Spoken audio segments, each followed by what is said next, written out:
What is going on, everybody? I am back today to talk about a movie that I've been very excited to watch for quite some time now. And there's a big reason why. This movie is directed by Mercedes Bryce Morgan, who I was lucky enough to be able to interview a couple of years ago when her film Spoonful of Sugar came out. And I reached out to her to do the interview because I loved Spoonful of Sugar. I thought that it was such an interesting film. It explored these themes that were very psychosexual. It was intense, it was gripping, it had even some moments of humor layered throughout. It was beautifully shot, cinematography was incredible. There was just a lot I really appreciate about it.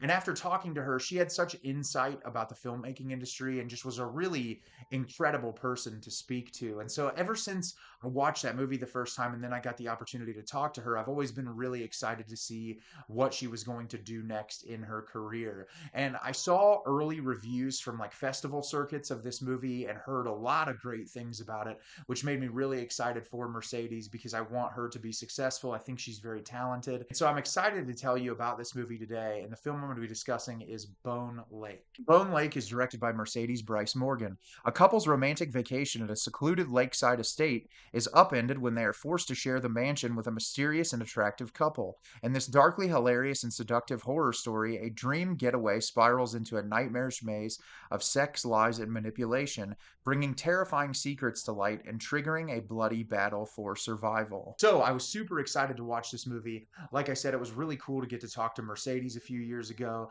and I really loved Spoonful of Sugar, so I've been very excited to see what her follow up would be like. And I thought this movie was super entertaining. I really had a lot of fun with it. I think it sets out to accomplish a very specific goal, and I think it does so very well, while also having very entertaining characters and being very well shot and very interestingly edited. There's a lot of really cool editing scenes in this movie. I feel like, the setting and environment helps a lot, and I feel like it kind of dives into those psychosexual themes that exist in Spoonful of Sugar in a very different way, and also just kind of explores the spectrum of romantic relationships in a way that I thought was really thoughtful and well executed. I'm excited to tell you a little bit about it today. So, at the beginning of the film, we are introduced to Diego and Sage, a couple that is on a vacation together where they're going to this really nice house on the middle of this lake.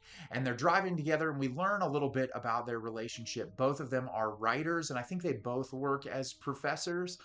But Diego is writing a book and he wants to step away from being a professor for a while so that he can have the opportunity to completely and totally focus on his book. And you can tell Sage is a little bit uncomfortable by this. Like, she's very supportive, she clearly loves him, but I think she's worried about what it's going to be like being a one income household. But we can tell they're very much in love.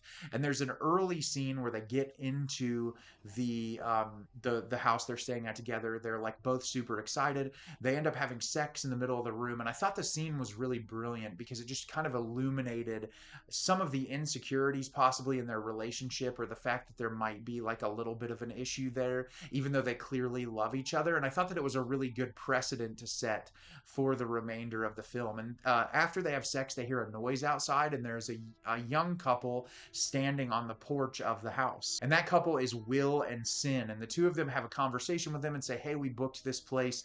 We're not 100% sure what happens. Let's reach out to the owners and let's figure out like if they accidentally double booked.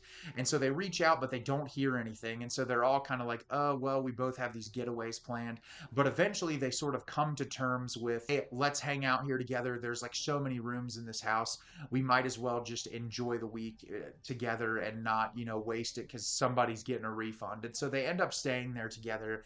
And at first it's like seemingly normal. The conversations between the couples, everything seems to be fine.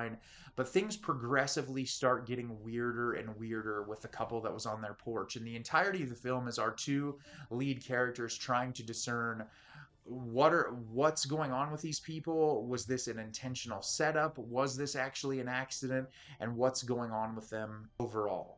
So, like I said, I really enjoyed this movie a lot, and there are a ton of reasons for that. But I'll sort of walk through all of the things that I really appreciated. For starters, I thought all four of the performances in this movie were really great. There's so much like manipulation, and there's so much dialogue in this film that sort of establishes motivations of characters or leaves you as an audience member unpacking what the motivations of these characters are. And I think all four of these performances really help accentuate those things and really draw you in. I found from the first like 10 minutes of the movie when our couple were driving through to get to this place, I was immediately hooked because of the way that their chemistry was established. And I think Mercedes did a really excellent job kind of directing this and getting great performances from these actors that do a really great job. And that made the movie a really fun watch. Secondly, would be the cinematography and the setting. I really loved this house. I felt like there was a lot of personality to it, and I felt like the way that she was able to capture it worked really well. There's a lot of great moments, especially at night, when it comes to shadows and the coloring that's used, that I felt like really made the film aesthetically pleasing. That's one of the things that I liked a lot about Spoonful of Sugar, is the appearance of that movie really made it aesthetically pleasing and easy to get into, even though some of the subject matter that it was discussing was very heavy and really thought provoking. It was nice to have a film that was like so inviting and easy to watch because of the visuals. And there's some really interesting editing moments in this film as well that I liked a lot. And I feel like she did everything that she possibly could working with the editors and the team to make this film visually captivating. And like I said at the beginning of the review, one of the things that I think is so fascinating about this film as a whole is a lot of what it's discussing when it comes to relationships and like trust in relationships, because there's a lot of deception in this movie. There's a lot of like, can you trust this person that you love? And I think that it's really interesting because the most foundational and important thing in a relationship is communication and trust and like being open and honest with someone. And I feel like Mercedes, like obviously there's a lot that if you've ever seen a movie like this with like, more psychosexual themes, deception, any of those things where the movie can really use sex as a vehicle to sort of drive itself and use sex as a tool of manipulation and deception. This has existed in film before, and there's clearly like a set of influences I'm sure that Mercedes pulled from. But one of the things I like about this movie is not only does it cover the basis of a lot of conversations that you see surrounding sex in a relationship that we've heard in film before, but there's also some interesting things that she incorporates as well. Like there's a really interesting part where our lead character is like addressing her partner about using sex toys in relationships, which I think is a really interesting one to discuss because there's like this whole taboo nature in certain communities surrounding that. And I've never really been sure why, when products like that exist in a sexual relationship, why people would be so afraid to use them. But like she incorporates elements like that throughout the movie that I think are really interesting. And I love that like you can use this sort of horror thriller to have larger conversations about dynamics in relationships, especially when it comes to sex, which, funny enough, in 2025 is apparently still an incredibly taboo conversation to have at all whatsoever. And I love that film has always been willing to examine those things. And this movie does a really fantastic job with it.